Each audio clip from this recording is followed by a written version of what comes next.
Com a gente tem a nossa conversa de todos os dias aqui com o Dante Graça. Ele já está conosco aqui. Dante, bom dia para você. Temos aí um novo conselheiro no Tribunal de Contas do Estado, né? Aos 45 anos, Josué Neto assume a vaga deixada pelo pai numa atividade pública, no órgão de fiscalização e controle público. Mesmo assim, existe aí uma passagem hereditária, né? Algo assim? É uma herança, Dante? É quase uma capitania hereditária ali daquela cadeirinha ali do TCE, né? Mas bom dia, Manuel, bom dia, Adriane. Mas foi uma negociação aí com esse tom mesmo de negociação em herança, até porque não teve concorrência nenhuma, a eleição foi lá em dezembro, né? A Assembleia mandava uma lista tríplice para o governador e o único votado mesmo, de fato, na Assembleia foram 23 votos, né, e uma abstenção, então todo mundo votou para o Josué lá, colocaram 2 funcionários ali na lista, e aí quase 4 meses aí depois dessa eleição, né, ele agora assume, o pai dele já aposentado, Josué Filho aposentou, agora Josué Neto tomou a posse ontem, o presidente Mário de Mello foi quem fez o ato de posse, a gente pode até acompanhar um pouquinho. Estamos reunidos hoje aqui para uma cerimônia de muito significado, e que nos traz bastante alegria, que é a posse de um novo membro desta Corte de Contas. O ex-presidente da Assembleia Legislativa do Estado do Amazonas, nosso querido Josué Neto, o qual conjuga entre os seus muitos predicados a juventude e a singular experiência de uma vida laboriosa, dedicado desde cedo ao serviço público, em cargos de representação popular, nos quais se descobriu de extremo zelo e louvor. As circunstâncias também são especiais, porque Josué Neto, veja que bênção, ocupará o lugar que até poucos dias era titularizado pelo seu pai, nosso querido amigo, ex-presidente deste tribunal, conselheiro Josué Filho, que se aposenta e que deixará por tudo que é e por tudo que fez, muitas saudades entre nós. Podemos, contudo, já que ele goza de plena saúde, sempre recorrer aos seus valiosos ensinamentos. Penso, conselheiro Josué Filho, que Vossa Excelência vive especial momento com muito orgulho e com a sensação do dever duplamente cumprido, seja como conselheiro operoso, competente, conciliador, que sempre foi.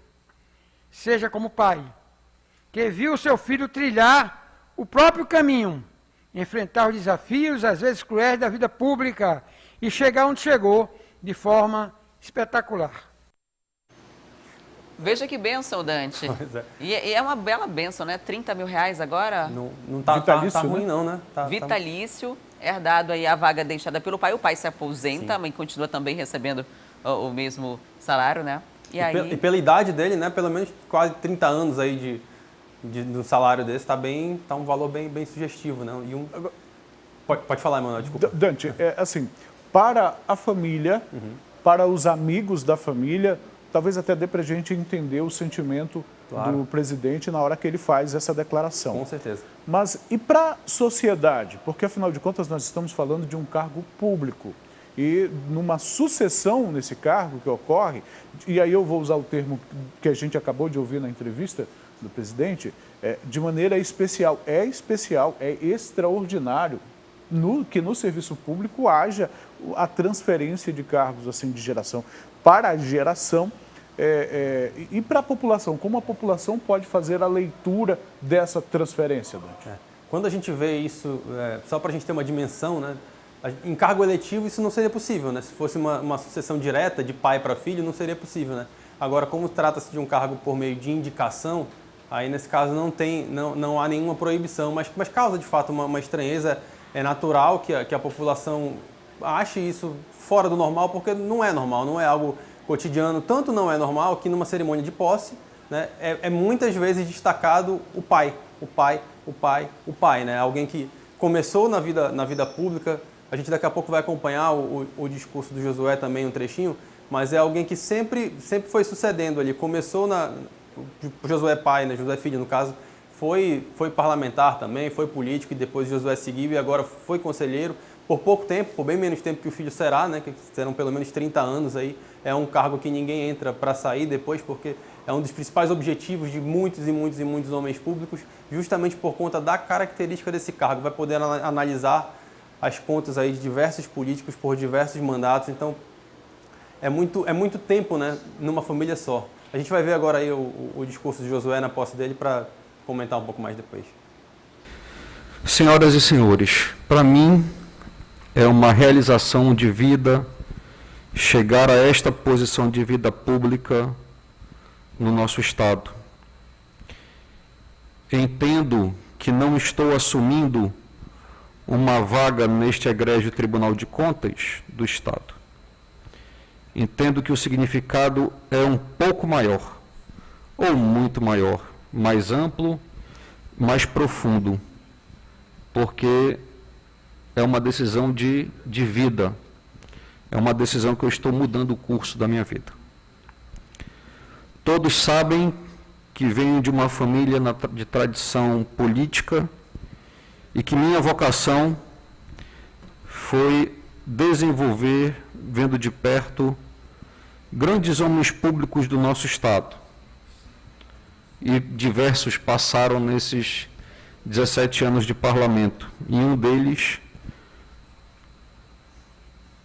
quando atuou politicamente, o meu pai, Josué, que me inspirou a seguir esse legado que aprendi dentro de casa, na luta por um Amazonas mais justo, uma sociedade melhor, e o primeiro fronte de batalha realmente foi a política. Passo a fazer parte de um todo, que é esse tribunal, e passo a incorporar uma visão que é de um todo. Dos 4 milhões de amazonenses, que farei sem ideologia, sem preferências e nem preconceitos.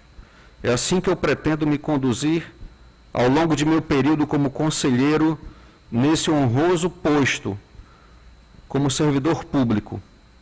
É com esse sentimento de humildade e esse sentimento de devoção que eu assumo com muita honra e com fé em Deus. Até então, o deputado Josué Neto era deputado, né, na Assembleia Legislativa. Quando ele sai para assumir o TCE, essa vaga, entra o Ângelos Figueiros, que é o ex-prefeito de Manacapuru, na ordem sucessória ali da vaga, né? Ele estava na suplência. Agora, Dante, eu queria que a gente explicasse para o telespectador como que um deputado vira conselheiro de contas, como que é essa transição, como é que se elege as pessoas que estão julgando as contas, né? Porque o Josué Neto é formado em economia, mas a sua experiência profissional é em rádio, né? Trabalhou por muito tempo na Rádio Difusora, depois migrou para a carreira política e ficou ali entre deputado e também radialista, e agora vai julgar as contas de vários políticos.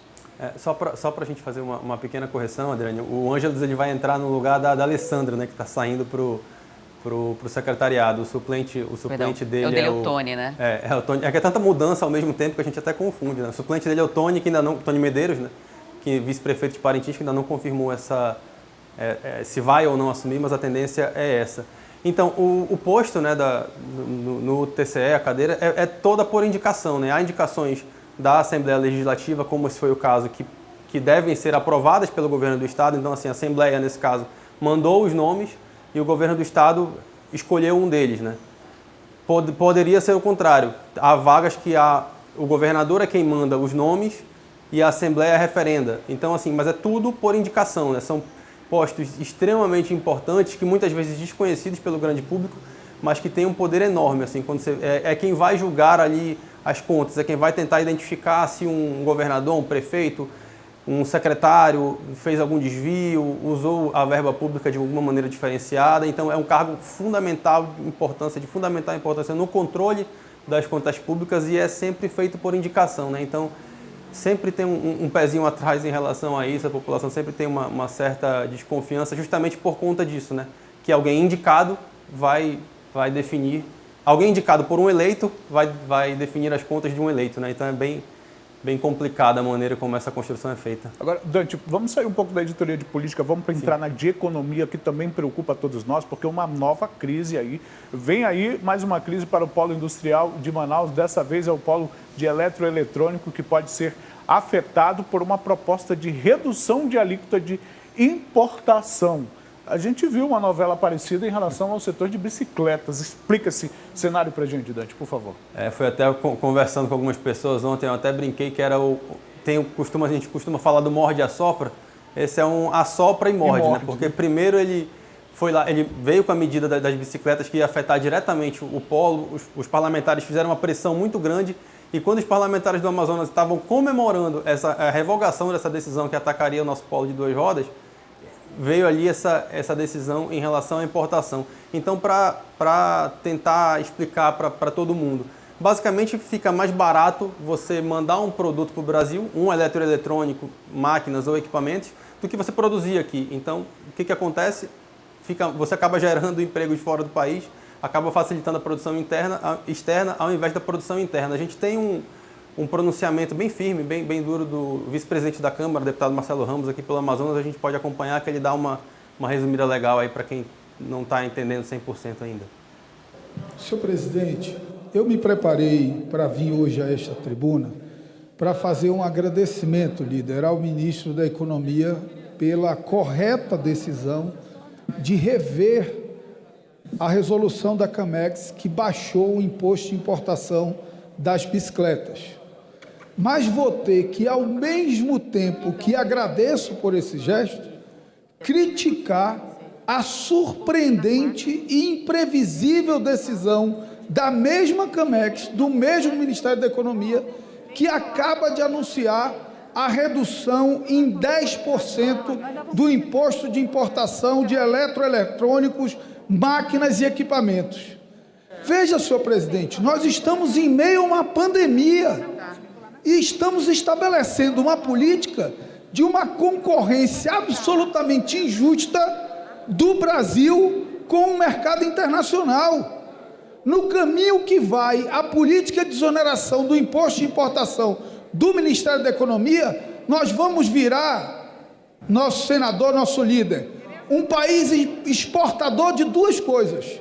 Exportador de tributos, porque a gente tributa a nossa exportação e reduz a tributação sobre a importação, e um país exportador de empregos, porque nós vamos inviabilizar a indústria nacional e transferir emprego dos brasileiros para a China, no momento que o Brasil tem 14 milhões de brasileiros e brasileiras desempregados. Eu quero fazer um apelo ao ministro Paulo Guedes, isso é uma medida equivocada. Há uma reunião marcada na próxima sexta-feira com a BINE, com a BIMAC, com as entidades representativas, e ele, às vésperas de uma reunião marcada com as associações, ele dá uma coletiva anunciando a redução. A política de desoneração de imposto de importação da CAMEX do Ministério da Economia, ela é absolutamente imprevisível. Não tem previsibilidade, não tem diálogo setorial com os setores impactados. Além do mais, ela é absolutamente desprovida de reciprocidade. O Brasil desonera imposto de importação sem exigir nenhuma contrapartida de parceiros internacionais. E junto com isso, Dante, desconsidera totalmente a importância da Zona Franca para o desenvolvimento, para a manutenção do Estado e da própria região, e o valor mesmo, porque quando o Amazonas é notícia lá fora, quando os parceiros comerciais cobram a preservação da floresta e tantos investimentos na área do meio ambiente, aí a política interna brasileira acaba desconsiderando o valor da Zona Franca para esse processo? Exato, Emanuel. E a gente, assim, quando se pensa muito, a gente acha muito que nesse ponto específico só é afetado em relação ao eletroeletrônico, mas tem muito componente de máquina, de equipamentos, né, que são afetados também por essa medida sendo produzidos aqui no Amazonas. Então, isso gera um impacto muito grande mesmo, assim, coisa que deve afetar, caso essa medida prospere e seja de fato efetivada, deve afetar aí pelo menos 20% a 30% dos empregos que a gente tem hoje aqui na região. Então, é algo muito impactante, mas tem algo que é mais grave, não, né? É tão grave quanto, que é um ataque como um todo à indústria nacional em geral, né? Porque todo mundo que produz máquina, equipamento, eletroeletrônico principalmente aqui, mas também em outros pontos do país, todo mundo vai ser afetado. Então é um ataque à indústria nacional como um todo. E isso gera até, a gente já falou aqui algumas vezes, né, em outras passagens por aqui, sobre aquela guerra que se fica entre a indústria do Amazonas e a indústria paulista e tal. Nesse ponto, eu conversei ontem com o vice-presidente da FIAN, da Federação das Indústrias do Amazonas, o Nelson Azevedo. Ele comentou, olha, que nessa hora, essa medida é tão brutal, ela é tão perversa, que foi um termo que ele usou, que até está todo mundo unido, assim, a indústria nacional está unida contra isso e que vai fazer, sim, uma grande pressão para que essa medida seja revogada, porque causa um impacto muito grande, né, na indústria como um todo, e aí você vai afetar não só o que já está agora complicado, como você impede uma recuperação, né? O próprio Nelson Azevedo comentou ontem comigo da quantidade são 44 projetos que estão na pauta do CODAN, né, que é quem aprova ou não projetos apresentados para serem implantados aqui na Zona Franca, ou implantados, ou ampliados, enfim.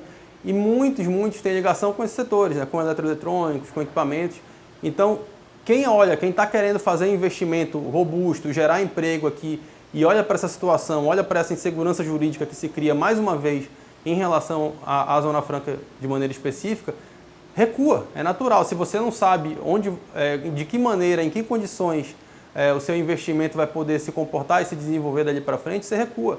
Então isso afeta não só os empregos agora, né, que pode ter uma derrubada severa aí de 20% até 30% dos empregos atuais da Zona Franca, que hoje está em torno aí de 86 a 90 mil postos de trabalho diretos. Como você impede uma recuperação que estava ensaiando começar agora. Então é uma medida muito complicada, muito dura e sem diálogo, né, sem imposta, colocada de uma maneira quase que autoritária, né, nesse aspecto aí de relação da economia. Então é algo que certamente, assim como os parlamentares brigaram muito, foram muito para cima em relação ao polo de bicicletas, certamente vai ser mais um capítulo agora que será desse cabo de guerra, desse puxa e encolhe entre governo federal e parlamentares do Amazonas. O governo mudou algumas secretarias, sim, mas na verdade não foi ninguém exonerado, né? Foi feito um remanejamento interno ali, pelo menos 5 as secretarias, agências, fundações acabam mudando o comando e a mudança também no parlamento estadual por conta disso. É isso, Adriane. Teve mudança na Assembleia, teve mudança agora no TCE, que a gente acabou de falar, e teve mudança no secretariado, né? E a principal aí dessas mudanças de secretário e Assembleia, quando a gente fala, é a da Alessandra Campelo, né? Que até virou o ano sendo a candidata do governo para ser a presidente da Assembleia, né? Acabou não conseguindo, a candidatura não vingou ali na hora da apresentação, e ela agora foi colocada na SES, né? Vai assumir a Secretaria de Estado de Assistência Social, que é uma secretaria que vai ser muito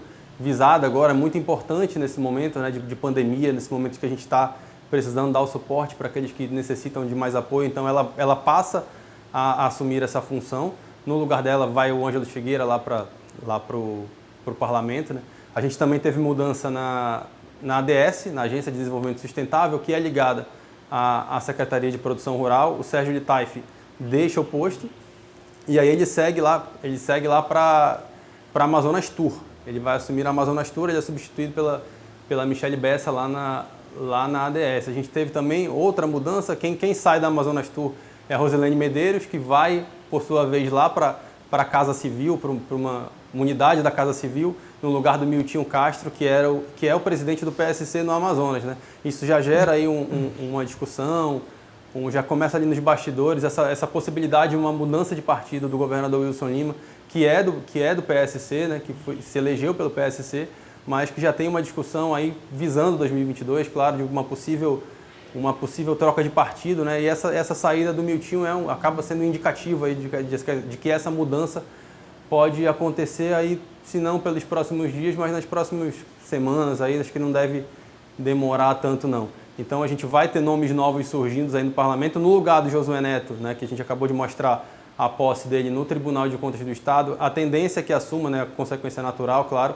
é que o Tony Medeiros assuma, o vice-prefeito de Parintins, mas ele ainda não se posicionou oficialmente afirmando que vai assumir esse posto. Isso deve acontecer aí também, ainda essa semana, deve chegar essa confirmação. Então são muitas mudanças aí no governo, né, muitas mudanças na estrutura, né, do Estado, na estrutura do Parlamento, e que já traz todo esse contexto que a gente vem com a posse do do Josué Neto no TCE, com essas mudanças de secretariado e com essas mudanças no parlamento, a gente vê, é muito claro para quem vem acompanhando esse jogo político há um tempo, que há uma conciliação, uma reconstrução na base do governo, principalmente ali na Assembleia, no parlamento, né? A gente sabe que no ano passado o governo chegou a perder a base em alguns momentos, chegou a perder alguns temas bem importantes para ele, perder um pouco de força, mas agora vem com uma reconstrução. O próprio Josué Neto, que a gente acabou de mostrar a posse dele num tom bem ameno, ele fez diversos acenos positivos ao governador ontem na sanção da Lei do Gás, que eu considero um marco para essa união, para essa recomposição aí da base, porque tinham 11 parlamentares lá, foram lá acompanhar a sanção. Era uma matéria que era muito defendida pelo Josué e havia uma briga notória dele com o governador, assim, eram muitas ofensas, eram muitas agressões verbais mesmo, passava até em alguns pontos da crítica, né, por parte do Josué para defender essa matéria, mas agora, quando o ano virou, né, nesse momento houve uma paz selada, o governador apresentou o projeto da Lei do Gás, os parlamentares aprovaram ali sem maiores problemas, o Josué já ficou mais calminho, mais manso, fez uma meia-culpa ontem, a gente até detalha bem esse ponto que ele disse que, ele detalha no Sim Não de hoje, do Jornal A Crítica, ele chega a falar que às vezes o político age pelo impulso e tal, então assim, ele reconhece que em alguns momentos ele passou do tom, mas agora ali com a cadeira garantida no Tribunal de Contas do Estado, ele já parece ter chegado, né, ao objetivo que ele queria, a realização pessoal que ele mesmo falou no seu discurso de posse.